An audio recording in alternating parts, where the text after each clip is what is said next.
एक बूढ़ी माँ, कहिए मेरी ही माँ, दुकान में बैठी थी।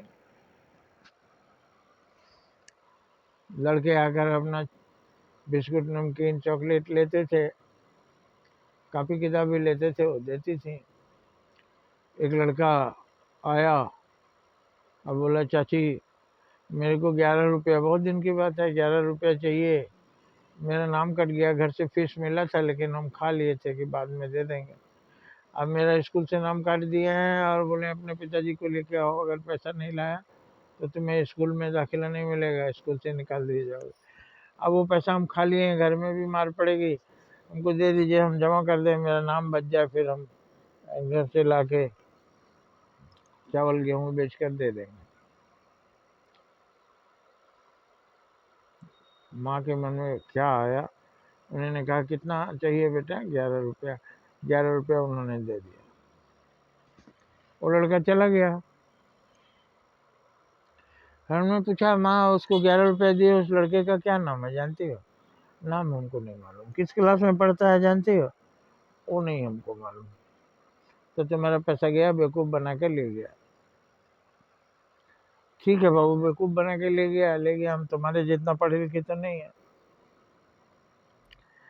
लेकिन हम ये सोच कर दे दिए कि किसी का बच्चा आज हमारे सामने गिड़गिड़ा रहा है, आंखों में आंसू लिया है, उसको आज हम मदद कर देंगे तो मेरा भी बेटा बाहर रहता है, पता नहीं मुसीबत पड़ेगी तो उसको भी कोई भगवान मदद करेंगे ज़रूर।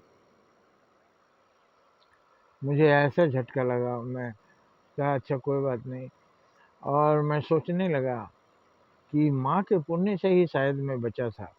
उस समय मेरा 1 तारीख को पैसा पहुँच जाता था, महीना महीना खर्चा, स्कूल का फीस, क्वार्टर का भाड़ा, लेकिन इस बार हमको 10 तारीख तक नहीं मिला। सारा आटा ख़त्म हो गया, खाने को कुछ नहीं था, घर आने के लिए भी पैसा नहीं था। मैं चुपचाप एक किनारे बैठा था मुँह लटकाए, तब तक कोई आकर के मेरे सिर पर, पीठ पर हाथ रखा। मैं सिर उठा के देखा, सामने रहने वाला बिस्कुट वाला था, जो बिस्कुट सप्लाई करता था, पाव रोटी सप्लाई करता था ठेला में, अपनी साइकिल गाड़ी में, साइकिल ठेला में। क्या बात है बाबू, काहे बहुत गुमसुम बैठे हो? हमने कहा नहीं कुछ चाचा। चाचा बोलते हो, झूठ बोलते हो। झूठ बोलने नहीं आता, आंखों से मैं पकड़ रहा हूँ, बात कुछ और है, बताओ क्या बात है। मुझे लगा जैसे मेरे भगवान ही मेरे सामने आ गए। मैंने कहा क्या करें चाचा, 1 तारीख को पैसा आ जाता है, इस बार 10 तारीख तक अभी तक नहीं मिला। अब हम यहाँ क्या धूल खाएं, और क्वार्टर भाड़ा भी देना है, घर जाने का भी पैसा नहीं है। बस बेटा इतनी सी बात, लो 50 रुपये, कितना दें? हमें 50 रुपये दे दीजिए, 50 ले लो, ला के आटा, उस समय सस्ती का ज़माना था। तो और अगर अब उसके बाद भी पैसा नहीं आया, हो सकता है भेजे हों, ना मिला हो, देर से भेजे हों, इसलिए आ रहा हो, कुछ भी कारण हो सकता है। 2-4 दिन और इंतज़ार कर लो, अगर फिर भी पैसा नहीं आया तो तुम चले जाना। मैं पोस्ट ऑफिस गया, पोस्टमैन से पूछा, कई बार पूछ चुका था, बोला नहीं आया।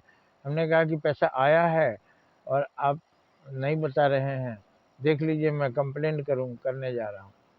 तो वो बोला कि हाँ एक ठो मनी ऑर्डर है, तो वो उसका एड्रेस गलत है, इसीलिए नहीं दिए। देखिए तो देखे वो मेरा ही था, वो एड्रेस काट के ख़राब कर दिया था। फिर उसने पैसा दिया। तो माँ ने जब उस लड़के की मदद की तो मुझे वो सारा सीन याद आ गया। आदमी का रिकॉल होता है, अपने लाइफ की बहुत सी बातें याद आने लगती हैं, दिखाई देने लगती हैं। तो शायद इसी तरह से माँ के पुण्य के कारण ही मेरे को वो आदमी मदद करने आया। तो जो हम पुण्य करते हैं, दूसरे के बच्चे को बचाते हैं, तो हमारा बच्चा भी सुरक्षित हो जाता है। दूसरे की माँ बहनों की इज्जत करते हैं तो हमारी माँ बहन भी सुरक्षित होगी। दूसरों का भला करते हैं तो हमारा अपना भला होता है। ये विधि का ऐसा विधान है कि दूसरों का बुरा करोगे तो तुम्हारा बुरा होगा, दूसरों का अच्छा करोगे तुम्हारा भी अच्छा होगा। तो अब मुझे ज्ञान हो गया कि ये माँ पढ़ी लिखी नहीं है, लेकिन ये सबसे ज्ञानी है और मैं पढ़ा लिखा मूर्ख हूँ। मैं नहीं समझ रहा था कि दूसरे को दुख में मदद करना चाहिए, और शायद इसी के पुण्य के कारण मुझे उस दिन उस आदमी ने मदद किया था।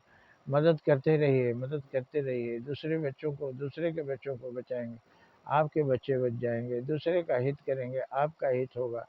दूसरों को बुरी स्थिति से बचाएंगे, आपका बुरा होते होते बच जाएगा। याद रखिए, हमेशा भला करते रहिए, आपका भला होगा। जय हिंद, जय भारत।